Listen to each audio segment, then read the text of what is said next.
bem-vindos ao programa Despertos. Você está entrando em um programa onde o normal é ser desperto. Eu sou Cris de Pascoal e estou aqui com Maria Pereda, ou MC Pereda, como é conhecida no mundo literário por ser a autora da trilogia O Sol Negro. Tudo bem, Maria? Tudo bem, Cris? Tudo bem, pessoal? Nós aqui de novo, com as nossas pílulas dos despertos, que não estão saindo tão pequenas assim, né, Cris? Mas o pessoal está adorando. E o programa de hoje, Maria, tem como objetivo desmistificar. Exato. Aliás, além de informar, esse programa tem esse objetivo. E hoje nós iremos desmistificar o tema serpentes do bem ou do mal. Porque, afinal de contas, as serpentes sempre são vistas como algo negativo, né, Maria? Dependendo das pessoas, digamos que a maioria na consciência de massa, principalmente por causa das religiões abrâmicas, né, são vistas dessa forma. Então, o nosso objetivo hoje é fazer uma pílula rápida sobre o tema, e não vai dar para falar muita coisa assim, né, mas a gente vai dar um resuminho daquilo que é um programa, se eu não estou enganada, de 4 capítulos que eu e a Cris já fizemos também nos Despertos, dos velhos tempos em que era a rádio, né? Na Rádio Kron, e depois eu editava e colocava imagens e era postado isso no canal do Kron TV. Então, se vocês procurarem no meu canal do YouTube, que eu estou escrevendo aí, o Sol Negro 11, existe uma playlist que manda diretamente para o Kron TV, porque esses vídeos estão só no Kron, não estão no Sol Negro, estão no Sol Negro, mas manda para o Kron TV, né? Então, na minha playlist está escrito assim, são vários programas, tem os Despertos Novos, esse que eu estou fazendo com a Cris, e tem lá sobre serpentes e dragões. Tem mais ou menos umas 3h30 de programa, bem completo. Então, hoje nós vamos dar uma outra visão, assim, uma coisa mais rápida, e tentar desmistificar isso de uma maneira adequada, digamos assim. É isso aí, por isso que eu gosto de estar com Maria Pereda, uma sumidade aí, pessoal. PhD, tem muito conhecimento. Bem, mas não vamos perder tempo. Maria, afinal, por que as serpentes ficaram assim, tão mal faladas, né? Coitadinha das serpentes, né? Eu sempre falo isso, né? É verdade, né? Por que será, né? Tô até projetando uma imagem aí que é muito bonita, que é do Esculápio, do Hermes Trismegisto, do Tote, porque aquela discussão é Tote, Esculápio, Esculápio, Hermes era o Sol Tote, ou o Esculápio também era Tote, não importa, aquela discussão que a gente jogou no programa anterior, né? Dependendo da fonte, se confunde, mas Esculápio tinha, oficialmente dos gregos, um cajado com uma serpente, né? E o Tote, mais comumente essa aí que está sendo projetada, é um cajado, as asas em cima e 2 serpentes entrelaçadas. Então, nessa imagem, eu joguei até os 7 chakras, que é a imagem mais correta, né? Então, essa história da serpente ser mal vista é uma história religiosa, baseada nas religiões abrâmicas, e especialmente, né, bem fortalecida na época do catolicismo, a partir do século III depois de Cristo, quando então a Igreja Católica se consolidou, né, e começou a mudar as coisas, porque os cristãos, logo no começo, até o século II, III, eles eram francamente gnósticos, e esse gnosticismo era um sincretismo digamos assim, de uma visão do que era o conceito da iluminação através da serpente, do conceito da serpente, que os egípcios trouxeram isso também, né? E até eu vou mostrar uma imagem muito linda que tem aqui. Os egípcios mostravam isso, eu vou até encolher um pouquinho, eu e a Cris aqui, para que vocês possam ver essa imagem, que vale a pena, que é a câmera, a Cris conhece isso pessoalmente, ela viu, né, a máscara mortuária, ela viu no Egito isso, a máscara mortuária do Tutankhamon, tá no Egito, Cris, ou tá na Inglaterra? Você viu a máscara mortuária do Tutankhamon? Não sei se... Eu vi no Museu do Cairo, né? Se é uma lá, eu não sei se é original, né, Maria? Não sei, porque eles devem deixar lá, mas não sei se é original, também não sei onde está original, cá entre nós. Mas, de qualquer forma, essa é a máscara mortuária do Tutankhamon. E se vocês olharem atrás dela, você vê a coluna vertebral e um resplandecente de luz que é exatamente o espírito solar, a iluminação que se alcança através da subida dos chakras, que é essa imagem primária que eu estava mostrando entre eu e a Cris aqui, que agora eu vou aumentar eu e a Cris. Então, a questão da serpente, digamos, esquece o catolicismo, o cristianismo em si, esquece as religiões abrâmicas, e vamos falar do que significa a serpente. A serpente é uma representação da energia do éter que se manifesta na Terra através do plasma, e esse plasma então começa a configurar a geometria celeste, a geometria divina, através da matemática que cria a nossa realidade. Então a serpente é a energia necessária para a cristalização nesse mundo da percepção, nesse mundo que não existe, é um mundo simplesmente de percepções dos 5 órgãos sensoriais que leem um padrão, que simplesmente é um padrão matemático, representado em símbolos, por símbolos geométricos, e a serpente é a energia que vai se densificando através de vários níveis de realidade, até se transformar nessa densidade física onde nós estamos. Esse mundo onde nós estamos, ele tem a sua própria vontade, ele tem a sua própria consciência, e essa consciência é chamada de consciência do ego. Então, todo aquele submetido ao mundo da serpente vai ser submetido à inversão da energia divina para o mundo da Terra, que não deixa de ser divino também, é uma porção da consciência divina que se expressa através de um programa. Esse programa acredita que está isolado, esse programa acredita que tem a sua vida própria, a sua própria consciência. Essa consciência se rege pelo ego. O ego se rege pela autopreservação. Então ele está na primeira dinâmica, é eu. Então esse eu é aquele Deus da Bíblia, né? Aquele Deus do Antigo Testamento horroroso, como eu costumo dizer, que tem a raiva, ódio, ciúme, inveja. Esse Deus do Antigo Testamento, tanto da Bíblia judaica, que é a Torá como um todo, como a Bíblia católica, que é o Antigo Testamento, que simplesmente, né, sobrepôs em piorada, mal interpretada a Torá dos judeus. Tem aqueles patriarcas que se falam, os divinos patriarcas, o que eles faziam era matar, esfolar todo mundo, dominar as cidades, matar criancinhas e reverenciando isso em nome do seu Senhor. Então isso é uma coisa horrorosa. Em nome de, né? Em nome de, exatamente aquele programa que você fez, Cris. É verdade. Que, aliás, eu gostei muito, né, com você e com a Kátia. Então, voltando, esse Deus da Bíblia é uma representação. Na verdade, a maior parte das histórias da Bíblia, do Antigo Testamento e também do Novo Testamento, são histórias astroteológicas. Elas são baseadas em contos de outras, digamos, civilizações, muito até dos egípcios, né, ligando com a antiga Suméria, Babilônia, por aí vai.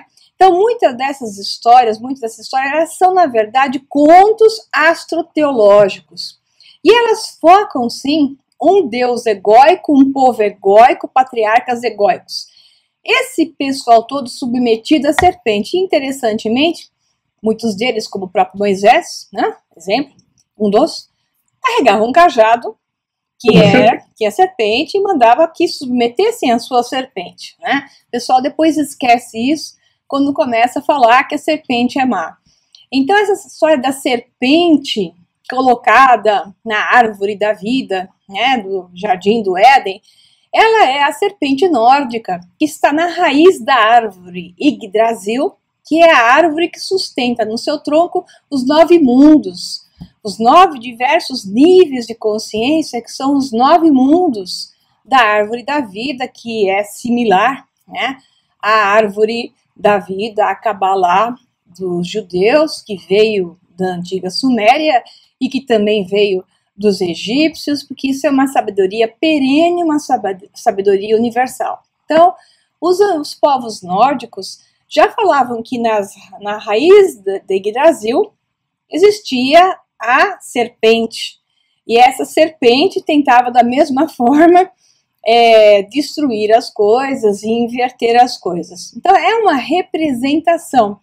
Essa representação não quer dizer que a serpente é boa, quer dizer que a serpente é ruim. Representa que, na realidade, nós estamos, a energia foi enviada para baixo. Por isso que Deus expulsou Adão e Eva do paraíso. Também é um conceito, onde a nossa consciência foi minimizada com relação à conexão do tudo, à ligação com tudo. E o caminho de volta é o caminho, que eu vou colocar uma outra imagem aqui, né? É o caminho de ativar a serpente de luz, agora ela é boa, né? Ativar a serpente de luz através da coluna vertebral em direção à ascensão. Então, novamente, a retomada da consciência, a saber quem nós somos. Então, Cris, a serpente é ruim ou a serpente é boa? É só uma visão, como eu digo, da flechinha. Ela está descendo e cristalizando nesse mundo da Matrix, onde nós temos uma programação, ou ela está subindo e iluminando, levando você de volta para sua casa através dos passos da Kundalini, da ascensão da consciência, da coluna vertebral. Então, depende em que direção está a flecha e qual é o teu ponto de vista, você vai vê-la como boa ou como ruim. E, na verdade, não é nenhuma coisa nem a outra, né? Depende do ponto de vista do observador, né? Exato, exato. Maria, os grupos ou até os povos que seguiam a filosofia do autoconhecimento, também chamada de gnose, antes de Cristo, até o século III depois de Cristo, eram adoradores da serpente. Exato. E agora? Exato. É que quando o pessoal fala gnose, o pessoal fala assim, gnose cristã, né? E parece que tudo que é católico ou cristão apaga o passado. A gnose significa o autoconhecimento, conhecer a si mesmo. E ela existiu em diversos povos, sob diversas maneiras de interpretar e sobre diversas técnicas da autorrealização interna, do autoconhecimento. Não existe só a gnose cristã. Então, eu costumo dizer assim, um termo, a gnose primordial, né? A gnose da origem dos tempos, ela, ou gnose original, chame como quiser, né? Ela era francamente, digamos, considerando a serpente como positiva, e por isso esses povos, na sua também ignorância, adoravam a serpente, muitos, sem saber o que significava isso. O que acontece, Cris? Você que entende muito bem disso, né, de todas as nossas grandes conversas, você entende isso melhor que eu até. O que acontece com as pessoas quando elas não têm informação? Elas tendem a levar tudo para um lado, digamos, da religiosidade. Verdade. Religião é uma forma que elas encontram de explicar aquilo que se chama desconhecido, ou até, outro lado, sem religião, o misticismo, ou até o esoterismo, né?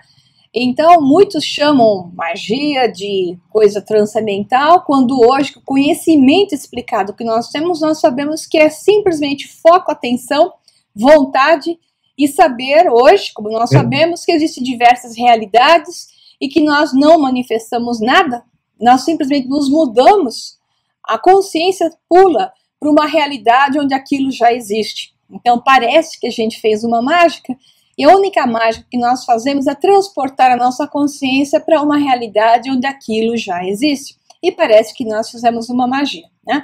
Então, na época do passado, tudo que era desconhecido era transformado em atos de adoração. Então, adorar uma serpente, hoje, para mim, não tem nada a ver, quando você simplesmente entende que é uma representação dessa energia que sobe e que desce.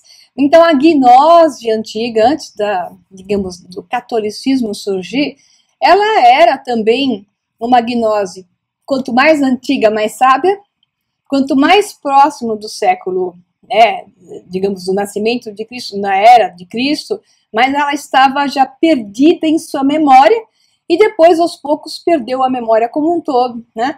Então, depois do nascimento de Cristo, esses cristãos, antes do catolicismo em si, esses cristãos, eles tinham ainda essas informações de vários grupos que carregavam esse conhecimento, né, como os fenícios, que tinham essa informação.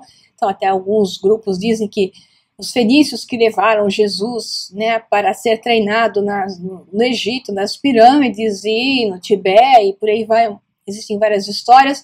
Outros dizem que foram os essênios, né, um dos grupos dentro do que se chamava de judeus naquela época, que eram sábios e levaram Jesus. Então, esses povos, como os essênios, também consideravam a serpente como algo positivo e não negativo, dado o fato que a gente vê o cajado de Moisés essa história, já que ele era do Egito. O Moisés, né, era um egípcio, e como egípcio de nascimento, e como egípcio ele recebeu essa visão, treinado dentro digamos, do grupo de sacerdotes que tinham um conhecimento avançado sobre essas coisas. Então, tudo isso foi se perdendo com o tempo. E quanto mais próximo ao século I, mais confusos e mais perdida essa informação, uma pena. Aí depois foi se tornando, com a vinda do catolicismo, e a destruição de sábios, né? Que o catolicismo foi destruindo o conhecimento, foi destruindo os povos e os sábios que tinham essas informações para colocar o seu poder sobre. Então, tudo isso foi invertido, de forma a descaracterizar os que sabiam. Eles demonizaram todas as informações dos concorrentes, né? Porque eram religiões concorrentes. Então, eles demonizaram essas informações e transformaram nessa salada que ficou depois. E as pessoas, o que as pessoas ganham com isso? Crendices, medo, vivem no medo. Qual é a vantagem? Vive no medo, vive na desinformação, vive na ignorância. Então chegou a hora, pessoal, da gente se tornar consciente. E para se tornar consciente é necessário informação de boa qualidade e muita informação. Porque toda a informação foi segregada, foi destruída, foi retirada de nós. Por isso, a gente vive num mundo que acha que somos pobres pecadores, isolados de Deus e que vamos ser punidos se não obedecermos a ordem de quem? Né? Então, né? Os faraós usavam tiaras, assim, no Egito, muito comum, com serpentes aqui, onde tem o terceiro olho, inclusive. Exato. E sempre, em toda a arquitetura egípcia, existem muitas serpentes em todos os locais. Então, parece que eles tinham um conhecimento que foi se perdendo, né, ao longo dos anos mesmo, ou propositalmente perderam, né? Fizeram questão de esconder, porque, inclusive, Alexandria foi destruída justamente para que nós não tivéssemos o conhecimento nas mãos. Mas esse conhecimento, graças a você, a pessoas como você, está vindo à tona. E o sagrado livros feminino, então, retorna com toda a força. Existem muitos livros. Temos vários programas para fazer a respeito desses assuntos que você está falando. Exato. Isso dá vários programas, pessoal. Muita coisa. Mais difícil falar fascinante do que o outro. Né? Bem, Maria, isso tem tudo a ver com os fanatismos loucos, né? Que aparecem de vez em outra, devido também aos acontecimentos inexplicáveis, tomados como divinos, ou até o inverso, dependendo do ponto de vista do grupo que se menciona, né? É exatamente isso, Cris. Como eu até mencionei isso, para ser rápido, para a gente não ficar muito tempo com o programa, eu vou dar uma dica. Quem não assistiu o filme, que agora é de 2016, está na Apple Store, para alugar, eu vi na Apple Store, eu acho que deve ter na Google Store, lá, que você pode ver até pelo celular, né, que tem livros, tem vídeos, etc. O filme chama-se Destino Especial, ou em inglês, Midnight Special. A história é exatamente baseada nisso aqui. Cris, você vai gostar porque é sobre extraterrestres. Não sei se você já viu, né? Então é assim, um menino híbrido, lindíssimo, um menino maravilhoso. Ele é sequestrado do pai e da mãe, sequestrado para ser levado por grupos religiosos, né? Que encarceram o menino numa fazenda e criam uma religião em torno do moleque. Coitado do moleque, ficava trancado, porque o menino estava desenvolvendo poderes especiais com um híbrido que era de seres de alto índice de luz. Ele começava a projetar luz pelos olhos, então ele não podia estar na luz. Isso é o que eles achavam, os fanáticos, né? Que encarceraram o menino, Porque se ele fosse na luz do dia, os olhos dele, ele começava a se inflamar com luz, parecia que ele ia explodir de tanta luz, os olhos soltavam até como se fossem raios poderosos, né? Então, eles viviam à noite. Eles criaram uma religião onde o moleque estava encarcerado e só podia andar à noite na fazenda, então todos eles dormiam de dia e acordavam à noite, venerando o garoto e com suas atividades, porque de noite o menino não soltava raios. Aí chegou o momento em que o pai do menino consegue, estou dando até um spoiler aqui, mas eu tenho que contar o spoiler para poder, não vou contar o final. Eu fiquei mais entusiasmado de assistir o filme. Eu vou dar spoiler, não tem jeito. Então o pai recupera o garoto e começa a fazer o quê? Fugir com o menino, porque o menino sabia onde o pai deveria levá-lo. Ele tinha uma coordenada na cabeça, o menino era espetacular. Ele pegava as ondas de rádio, ele via as notícias da televisão, ele era um ser interligado, ele tinha todas as conexões. Então ele entrava nos rádios da polícia, no computador, na televisão, ele tinha conexão com tudo. Um garotinho de 8 anos, né, altamente desenvolvido, emocionalmente perfeito, né? Aí o FBI, claro, e o Serviço Secreto Americano ficam sabendo dos raios poderosos dos olhos do menino, todo mundo correndo atrás do menino. Os agentes federais queriam pegar o garoto para uso, claro, os religiosos correndo atrás porque queriam pegar o moleque para uso, né? E eles fugindo de todo mundo. A história é muito bem feita, por sinal. Até que no final, o moleque descobre por si mesmo, recebendo, acho que mensagens telepáticas, o que ele tinha que fazer para conseguir se desenvolver como um todo. Eu não vou contar essa parte, né? Porque senão eu vou dar spoiler completo. E aí o menino realmente consegue se transformar no que ele tinha como papel de transformação na Terra. Então ele nasceu na Terra, DNA do pai da Terra, DNA da mãe da Terra e certeza, o filme não mostra isso, mas certeza que ele tinha DNA de terceiros, esses seres da luz que vinham de cima. Essa história dos seres que brilham, Cris, um dia nós vamos entrar num programa de expertos para explicar por que eles brilham, tá? Porque os The Shining Ones, né, aqueles que brilham, que está ligado à questão da serpente, a serpente de luz. Isso eu não vou falar aqui hoje, porque não dá tempo, mas eu faço questão de explicar fisicamente, no mundo da física, porque seres de altas, né, densidades acima da nossa, eles brilham, e é o caso desse menino do filme, e os seres que então se apresentam no final do filme, que eram seres de luz. O filme é fantástico. Cris, você vai amar. Bom, não podemos perder, hein, pessoal? Convido vocês a assistirem também, porque esse assunto vai vir para outros expertos, tenho certeza. Nós teremos um programa, depois a gente vai falar especificamente sobre esse filme. Maria, os chifres estão na mesma consideração. Eu estive no Egito, no templo de Amon-Ra, em Karnak. Logo na entrada nós temos uma coleção de bodes em destaque, devido aos seus proeminentes chifres.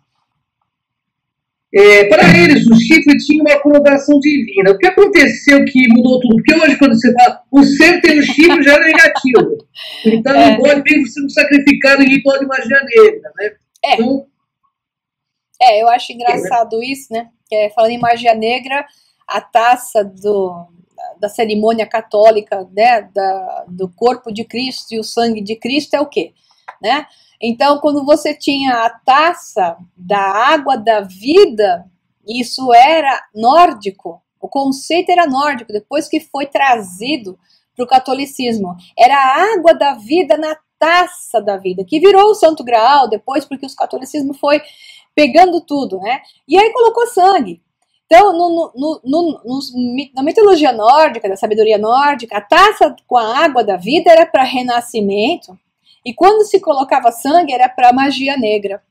Então, comer o corpo do outro ser era magia negra junto com tomar o sangue naquela taça, que era a taça de Avalon, né? Então, assim, é muito engraçado quando eu ouço falar certas coisas e eu vejo a religião católica fazendo uma cerimônia nitidamente vinda da magia negra e as pessoas acham lindo. Então, essas questões invertidas, de certa forma, eu acho interessante discutir a serpente do bem ou do mal quando você tem isso. E a questão do chifre igual, é um desconhecimento. Tá? No Egito Antigo, essa história dos chifres de Amon, eles sabiam, tinham uma informação dos Atlantes e talvez extraterrestres, que também estavam convivendo até mais ou menos 1500 a.C., tinha esse convívio constante, né? Depois eles foram perdendo esses contatos e os últimos remanescentes dos descendentes dos Atlantes também se perderam. A gente falou um pouquinho disso no programa anterior, dos Shem, Shu, Hor, né? Os descendentes de Horus, né? Que era visto como os descendentes da casa de Atlântida, onde eles tinham esse conhecimento. Então esse povo trabalhava a questão do chifre como o chifre de Amon. O chifre de Amon, cientificamente falando, hoje na neurociência, é o hipocampo. São 2 chifrezinhos mesmo, um de cada lado do nosso cérebro que nós temos, né? No centro a lateral, do centro a lateral, é toda a região onde você tem digamos, a glândula pineal, né? E do lado da glândula pineal, de cada lado, você tem um chifre, exatamente o chifre de bode, que é chamado de hipocampo, é o mesmo formato. Esse chifre de bode de cada lado nosso é quem faz o equilíbrio junto com a glândula pineal. Então, a glândula pineal ela dá o tom da frequência para onde o hipocampo, que é o chifre de Amon, te leva para realidades paralelas, né? Então, os sacerdotes de Amon sabiam, né, embora, infelizmente, depois se corromperam na época de Akhenaton, né, os sacerdotes de Amon tinham de tudo menos bondade, eles eram seres corruptos, né, e é uma outra discussão, mas antes disso, eles tinham esse, de qualquer forma, né, eles tinham esse conhecimento.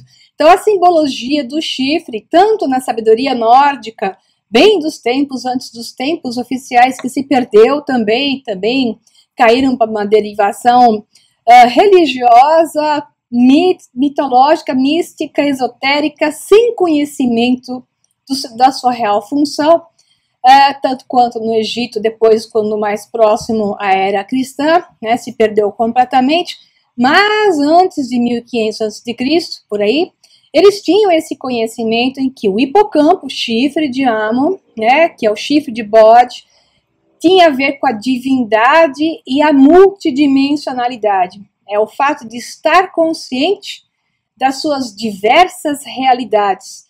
Por isso eles eram ativados dentro da Câmara do Rei, dentro da Grande Pirâmide, e não só, através de som, através de diversas ativações de frequência. Esse é um longo assunto, né?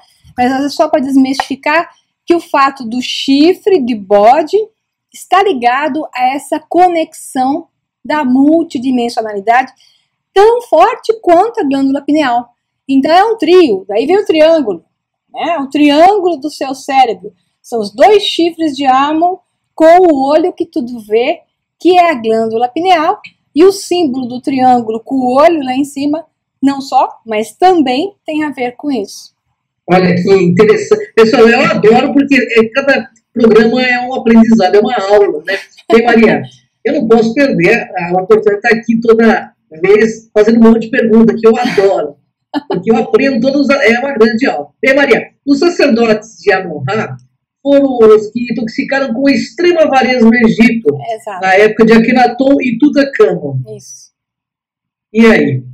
E aí é porque, como eu estava até falando, eu acabei até falando isso um pouquinho antes, né? Eles perderam o conhecimento e a questão da união da sabedoria, da espiritualidade, que vem com a espiritualidade, e a questão desse mundo da matéria. Digamos que, em outros tempos, os egípcios tinham essa questão da subida da energia da serpente em direção à cabeça, e então as asas que se expandiam é uma representação da divindade, né? Então você tem no caduceu de Hermes ou de Tote, essas asas em cima, que significam, você tem sempre o símbolo solar ou um olho em cima, as asas, então através da serpente você tem essa ignição, essa chama divina, esse íon divino é ativado.